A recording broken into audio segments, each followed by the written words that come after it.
Flavor kay flavor na yun. Kay Mio kay naon nang iya. Nan na min hay karo. Min hay ro. Sana.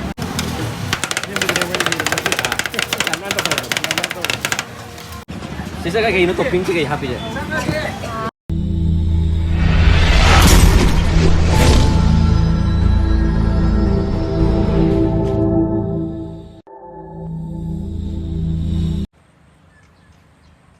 Second part started. Koy bi thau gi ya. Nhảy lại. Mấy đông này đấy, đây đã xí chả. Xí sợ. Ice cream roll cháu không?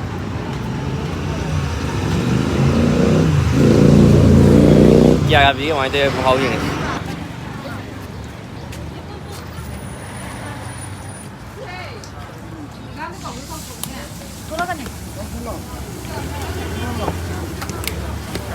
Dạ, biết rồi chị. Ăn gì bộ? À, chăm à? Ok. Gặp chăm anh em nhá. Hầu được tiếp tục rồi. Yan mà khăn tàu rồi.Ista cái mình có cái? Mira. Mira, ok. Xin ăn tàu rồi, lên đi lấy đấy đã.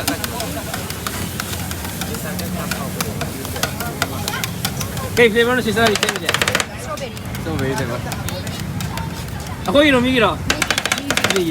Ako yun, wali à?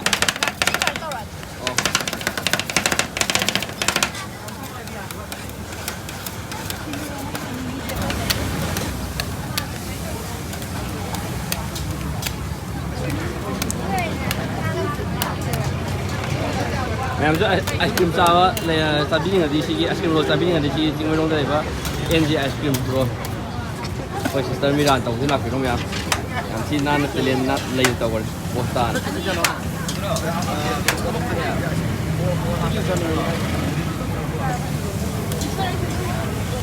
Flavor kay flavor na yun. Cái miêu cái nào nông vậy? Nan na min hay karo. Min hay ro. Hả? Tuan sana. Nang cái flavor nông sao tôi chứ? Yellow. Hả? Yellow chứ cái nào? Mango. Ok. Ano kung mami YouTube ka lang ko ni. Hana cha bo si kwain to ke? Ok.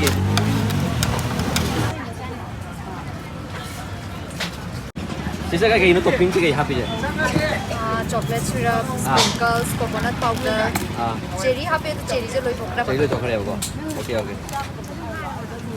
No mà đó lupa kaya mo cái gì rồi sisa kwain to? Mongda mangam. Ising mo nga. Sing mai dong noi. Tara yung lidin han. Di man la ka ni di man matam ni na. Wali wali. Yam hayo na hoji. Yam silent tabi de. Hoi me tam chap chap vào cái xong rồi. Mà họ kwain to game tiêu.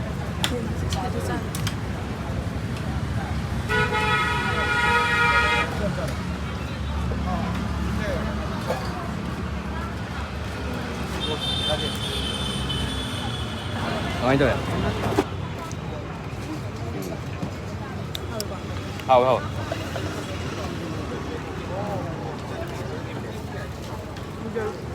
Hào ấy. Strawberry flavor ngon đi. Strawberry thứ gì cái đó. Mai thông gì giả được tôi mua với. Cái tôi muốn được phải đâu. Strawberry em cơ.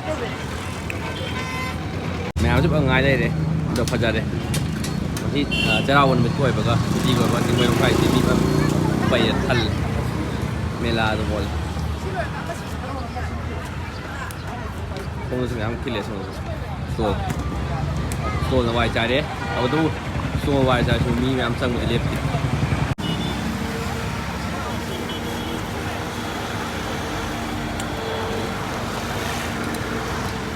hào lắm bạn strawberry chạm rồi đấy hay đó tôi dùng cái đó sister jo thank you sister mà ising cái pisa lo yad đấy ising mà free happy đấy đó bye bye đó tôi bắt đầu hay dùng cái đó hào thì hào đấy mình có try tao những cái đó tôi hay dùng một hay những cái đó mà thằng nào cũng try tao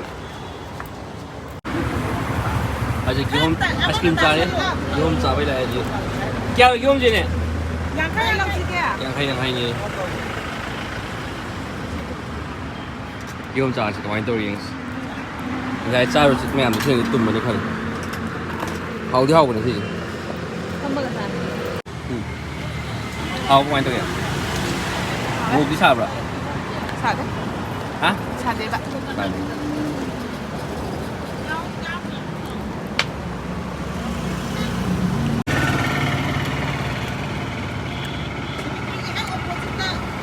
ꯈ꯭ꯋꯥꯎ ꯇꯤ ꯍꯥꯎꯔꯦ ꯃꯌꯥꯝ ꯉꯁꯥꯏꯒꯤ ꯑꯩꯈꯣꯏꯒꯤ ꯁꯤꯗ ꯇꯤꯃꯔꯣꯡꯅ ꯇꯧꯕ ꯑꯩꯈꯣꯏꯒꯤ stall ꯃꯌꯥꯝ ꯐꯝꯕꯗꯣ ꯑꯗꯣ ꯑꯩꯈꯣꯏꯒꯤ ꯍꯣꯏ ꯃꯦꯂꯥꯕꯨꯗꯤ ꯃꯥꯜꯂꯦ ꯑꯗꯨ ꯑꯣꯏꯔꯁꯨ ꯃꯤ ꯌꯥꯝ ꯆꯤꯜꯂꯦ ꯍꯥꯏꯇꯥꯔꯦ ꯑꯗꯒꯤ ꯑꯥꯏꯁ ꯀ꯭ꯔꯤꯝ ꯆꯥꯎꯔꯦ ꯑꯗꯨꯒ ꯁꯤ ꯉꯁꯥꯏ ꯆꯩꯔꯥꯎꯕꯒꯤ ꯆꯥꯔꯨ ꯈꯣꯠꯂꯨ ꯃꯌꯥꯝ ꯇꯨꯝꯅꯕꯅ ꯀꯤꯍꯣꯝ ꯆꯥ ꯂꯥꯛꯄꯅꯦ ꯑꯗꯣ ꯁꯤ ꯆꯥꯏꯁꯦ ꯁꯤꯒꯤ ꯋꯥꯔ ꯁꯤꯃꯤꯇ꯭ꯔꯤꯗꯣ ꯑꯗꯨ ꯆꯪꯐꯝꯗꯨꯒꯤ ꯍꯦꯛ ꯑꯣꯄꯣꯖꯤꯠꯇꯣ ꯑꯗ ꯂꯩꯔꯦ ꯑꯗꯣ ꯐꯝꯃꯤ ꯃꯌꯥꯝꯁꯦ ꯉꯥꯏꯈꯣ ꯉꯥꯏꯈꯣ ꯐꯝꯃꯤꯕ ꯏꯅꯦ ꯀꯩꯀꯩ ꯃꯌꯥꯝꯁꯦ ꯎꯠꯀꯦ ꯇꯧꯅꯦ ꯑꯗꯣ ꯃꯣꯏ ꯚꯤꯗꯤꯑꯣ ꯅꯝꯕ ꯌꯥꯎꯕꯤꯔꯛꯀꯅꯨ ꯍꯥꯏ ꯑꯗꯣ ꯅꯨꯡꯉꯥꯏꯇꯕ ꯌꯥꯎ ꯃꯥꯜꯂꯦ ꯑꯗꯣ ꯃꯣꯏꯗꯤ ꯅꯝꯗ꯭ꯔꯦ ꯑꯗꯣ ꯀꯤꯍꯣꯝꯁꯤꯗꯤ ꯌꯥꯝ ꯊꯤ ꯐ꯭ꯔꯦꯁ ꯑꯣꯏꯔꯦ ꯍꯥꯎꯁꯨ ꯍꯥꯎꯔꯦ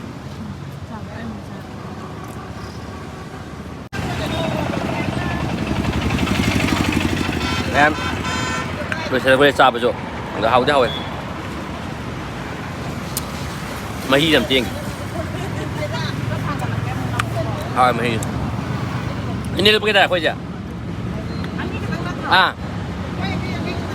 ꯑꯃꯃꯝꯗ ꯂꯨꯄꯥ 50 ꯈꯛꯇꯅꯦ ꯑꯗꯣ ꯍꯣꯏ ꯌꯥꯝ ꯀꯟꯅ ꯇꯥꯡꯕꯁꯨ ꯑꯣꯏꯗꯦ ꯑꯗꯨꯝ ꯔꯤꯖꯅꯦꯕꯜ ꯑꯣꯏ ꯈꯜꯂꯦ ꯑꯗꯣ ꯍꯧꯖꯤꯛ ꯀꯤꯍꯣꯝꯁꯨ ꯐꯪꯗꯕꯅꯤꯅ ꯑꯗꯣ ꯑꯩꯒꯤ ꯑꯣꯏꯅꯗꯤ ꯍꯥꯏꯇꯥꯔꯦꯅꯦ ꯐꯖꯅꯗꯤ ꯍꯥꯎꯔꯦ ꯑꯗꯣ ꯃꯍꯤꯁꯨ ꯃꯌꯥꯝ ꯊꯛꯈ꯭ꯔꯦ ꯂꯥꯁ 2 ꯄꯤꯁꯁꯤꯁꯨ ꯂꯣꯏꯁꯤꯜꯂꯅꯤ ꯍꯧꯖꯤꯛ ꯚꯤꯗꯤꯑꯣ ꯅꯝꯕ ꯃꯤꯠ ꯇꯤꯟ ꯌꯣꯠꯂꯦ ꯑꯣꯀꯦ ꯑꯇꯣꯞꯄ ꯃꯊꯪ ꯌꯦꯡꯉꯨꯁꯦ ꯀꯤꯍꯣꯝ ꯆꯥꯕꯩ ꯂꯣꯏꯔꯦ ꯁꯤꯗ ꯃꯤ ꯑꯔꯣꯏꯕꯤ ꯆꯤꯜ ꯂꯩꯔꯝꯃꯤ ꯃꯥꯏꯌꯣꯡꯕꯟ ꯆꯩꯔꯥꯎ ꯆꯤꯡꯉꯥꯐꯝ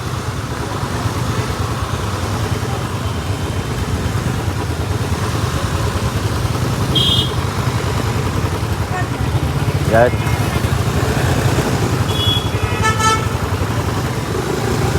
ꯌꯥꯔꯦ ꯃꯌꯥꯝ ꯊꯥꯡꯃꯩꯕꯟꯒꯤ ꯆꯩꯔꯥꯎ ꯆꯤꯡ ꯊꯥꯡꯃꯩꯕꯟ ꯆꯤꯡꯗ ꯆꯠꯂꯨꯕꯅꯦ ꯑꯗꯣ ꯃꯤꯗꯤ ꯌꯥꯝ ꯆꯤꯜꯂꯦ ꯇꯧꯔꯒ ꯍꯧꯖꯤꯛ ꯑꯩꯅ ꯎꯠꯄꯗꯣ ꯃꯤ ꯆꯤꯟꯕꯗꯣ ꯑꯗꯣ ꯃꯤꯗꯤ ꯆꯤꯜꯂꯦ ꯇꯧꯔꯒ ꯆꯤꯡ ꯀꯥꯕ ꯑꯊꯤꯡꯕ ꯊꯝꯃꯦꯅ ꯇꯧ ꯂꯩꯔꯝꯃꯦ ꯑꯗꯣ ꯍꯧꯖꯤꯛ ꯃꯈꯥꯁꯤꯒꯤ ꯀꯩꯅꯣꯗ ꯃꯅꯤꯄꯨꯔ ꯋꯥꯇꯔ ꯑꯦꯃ꯭ꯌꯨꯁꯃꯦꯟ ꯄꯥꯔꯛꯇ ꯆꯠꯀꯦ ꯇꯧꯔꯤ ꯀꯃꯥꯏꯅ ꯇꯧꯒꯦ ꯁꯨꯝ ꯌꯦꯡꯒꯦ ꯇꯧꯕꯅꯦ ꯑꯗꯣ ꯑꯗꯨꯝ ꯆꯠꯂ ꯌꯦꯡꯃꯤꯟꯅꯔꯁꯤ ꯋꯥꯇꯔ ꯑꯦꯃ꯭ꯌꯨꯁꯃꯦꯟ ꯄꯥꯔꯛꯀ ꯂꯣꯏꯅꯃꯛ ꯌꯥꯝꯅ ꯀ꯭ꯂꯣꯖ ꯇꯧ ꯂꯩꯔꯝꯃꯦ ꯑꯗꯣ ꯉꯁꯤꯒꯤ ꯀꯣꯏꯐꯝ ꯌꯦꯡꯉꯨꯕꯁꯤꯗꯤ ꯀꯣꯏꯐꯝ ꯑꯝꯇ ꯐꯪꯗ꯭ꯔꯦ ꯆꯥꯕ ꯇꯦꯁ ꯇꯧꯕꯗꯤ ꯑꯣꯏꯅ ꯇꯥꯔꯦ